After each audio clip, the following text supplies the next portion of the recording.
In today's interconnected world, no negotiation happens in a cultural vacuum. Global supply chains link suppliers from Asia to Europe, North America to Africa. Online platforms bring together partners who may never share the same office or even the same time zone. And in most industries, multicultural teams are no longer the exception, they are the reality. This creates enormous opportunities, but also enormous risks. Many negotiators still fall into the trap of assuming that professionalism, contracts, and logic are universal languages. They believe that culture is secondary, something that doesn't really matter in business, but the truth is very different. Culture shapes how people define respect, trust, and fairness, and if you ignore it, you risk losing not just the deal, but also the long-term relationship. One of the most common mistakes is relying on stereotypes.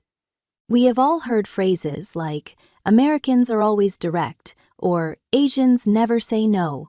But these cliches hide more than they reveal. They create false confidence, leading negotiators to misread signals. Let's take the famous case of Daimler-Chrysler. On paper, the merger looked perfect. German engineering combined with American market reach. But within a few years, the alliance collapsed. Because it wasn't only about business strategy. It was a cultural clash. German managers valued structure, hierarchy, and meticulous planning. Their American counterparts preferred flexibility, quick decisions, and informal communication. What one side saw as efficient, the other interpreted as reckless. What one side thought was responsible, the other found bureaucratic. The inability to bridge these cultural expectations turned a promising partnership into a costly failure. Fast forward to today, and we see similar dynamics. TikTok's expansion into the US and Europe has been accompanied by talk of the Chinese threat.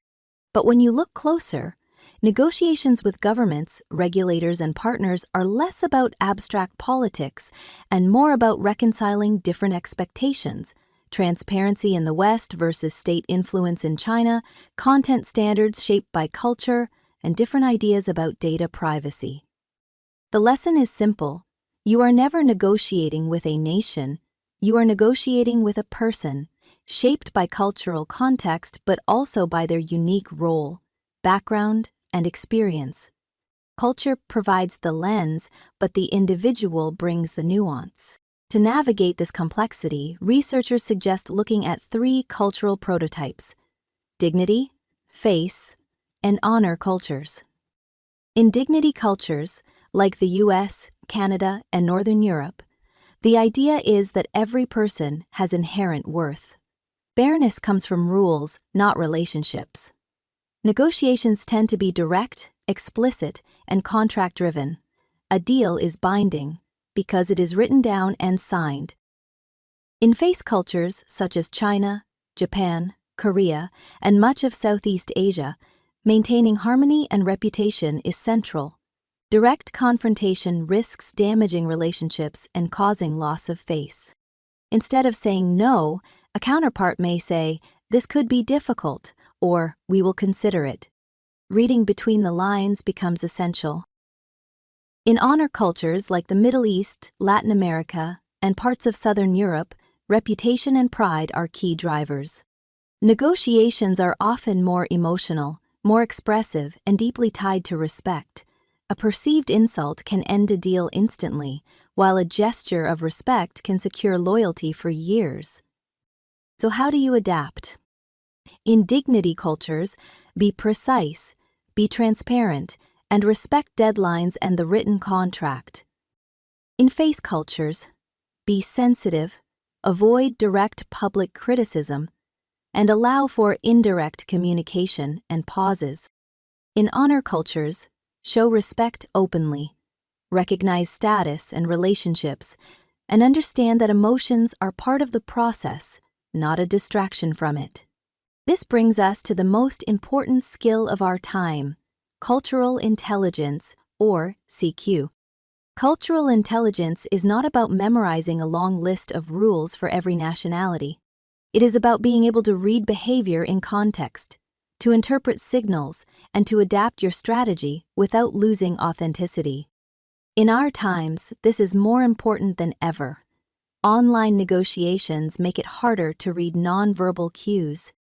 Hybrid teams often include 3, 4, or more cultural logics at the same table. Imagine a Ukrainian IT company negotiating a contract with a client in the US and an outsourcing partner in India. The American client pushes for speed, efficiency, and clear milestones. The Indian partner emphasizes flexibility, relationship building, and long-term partnership.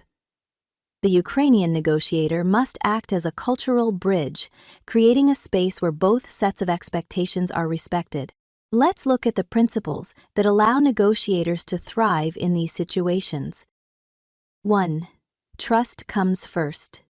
The Renault-Nissan alliance is a textbook example. French and Japanese managers worked under very different cultural assumptions.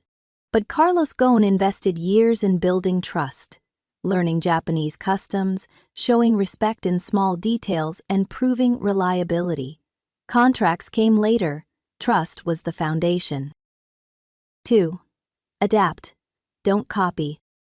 Trying to become Japanese, American, or Arab will feel inauthentic. Instead, adapt your communication style while staying true to yourself. If you are direct, you can still speak clearly in Asia, just soften the framing. 3. Balance global and local. Look at McDonald's, Starbucks, or Netflix. They succeed globally not by imposing one model, but by balancing a global brand identity with local adaptation. The same logic applies in negotiation. Protect your core interests, but flex around cultural expectations. 4. Watch for biases.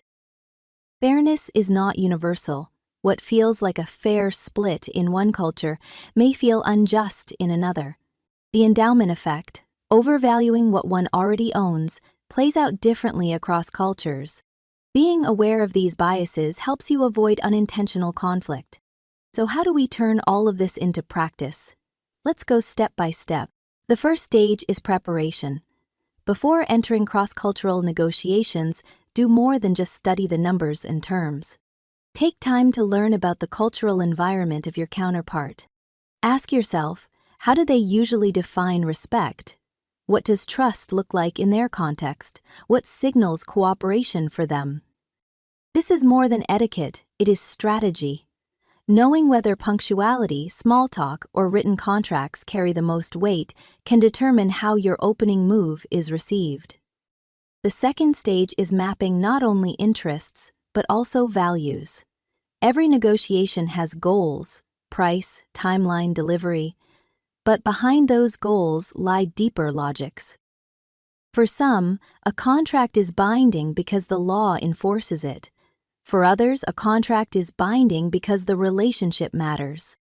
Understanding which one dominates will change how you present your proposal. Third, always look for common ground. Shared goals, shared risks, even shared experiences can be powerful bridges. If both sides care about innovation, sustainability, or long-term reputation, highlight that. It creates a space where differences feel smaller. But even with preparation, cultural friction can appear. When it does, the key is not to push harder, but to slow down. Reframe the conversation. Ask clarifying questions and give space for your counterpart to explain. A simple algorithm helps here. Listen, clarify, adapt, and document. Listen, not only to words, but also to what remains unsaid. Clarify by restating your understanding in neutral terms. Adapt your tone, speed, and approach so that your counterpart feels heard. And finally, document agreements clearly so that everyone leaves with the same picture in mind. Now let's make this even more concrete. Negotiating styles vary widely around the world, and while we cannot cover every country in this module, let's look at 3 examples to see how these cultural logics play out in practice. In the United States, negotiations are typically fast-paced and direct. Clarity, deadlines, and measurable results are central. Small talk may happen, but it is short. What builds trust here is transparency, consistency, and the ability to get to the point. A contract, once signed, is the true foundation of the relationship. In China, the process looks very different. Negotiations take more time because building the relationship often matters more than signing the deal quickly. Indirect language, careful pauses, and gradual commitments are common. Trust is built through patience, respect for hierarchy, and gestures of goodwill. A rushed contract can even signal weakness or insincerity. In Germany, structure and precision dominate. Germans value detailed preparation, punctuality, and a logical step-by-step process. Every assumption should be backed by data or evidence. Negotiators expect thorough documentation, and changing terms after an agreement is signed is considered unprofessional. Here, the strength of your case lies in clarity and reliability.